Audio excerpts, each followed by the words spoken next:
Maarik mo Allah subhanahu wa ta'ala. Kuma bisuma sa aknaba ay abusiyapan na sa mga warisan. Kaapya sa mga luks na kasiyap sang kaya masa. Sabab ko kaya pa ka suwairan sang kaya social media na mga warisan. Ayat anu pangitadam ko mga luks tanu na suka pa ka pamakutirang ko mga simba. Kanaba suka dudunia. Laman kami aloy sa hadith akatiru Rasulullah sallallahu alaihi wasallam khairun nas man tala umruhu wa hasuna amaluhu. Dan kumya sabuton akatiru ayaw Rasulullah sallallahu alaihi wasallam aya mapya ko mga tao na sumyakalendo sa umurian at taros sa myakapya sugal bakiyan.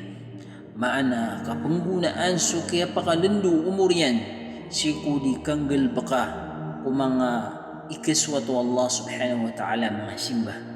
Na gusto nga na ipapakarani ko Allah subhanahu wa ta'ala na kausaryan nun so umur yan. Gitu yung akabalin yan amapya patsi ko mga tao amapya inaloy Rasulullah sallallahu alaihi wasallam. Kupan sa ka luks na si ko kaya pa ka tuwang ka kaya luks ka na miyatayod ka susimba ko Allah subhanahu wa ta'ala sumani na ikiswatu Allah subhanahu wa ta'ala tuos kapapadalmang kasamapya ay kakalimu ko Allah subhanahu wa ta'ala na padpanatuos asuluks na miyakwa mapya na so kaya pakapya o simbaniyan kaya pakapamukutiyan sa amal sabab sa miyakasipag din sa oras yan sang kaya dunia. Subhanallah. Namiyali pa ng Rasulullah sallallahu alaihi wasallam at tundog ang kanan na hadith sa tigyan manaya ay hindi pa kay sirun sa apitero yan wa syarrukum man tala umruhu wa sa'a amaluhu.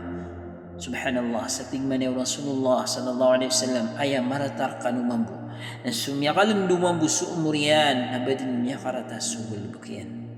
Subhanallah sa maana niyan da kasabuton na ayah marata am yakatuwa yaluks na sumya kaida da badin niya gumarg sugal bakyan na marata na gubadin niya kanay dusa badin niya awat si Allah subhanahu wa ta'ala.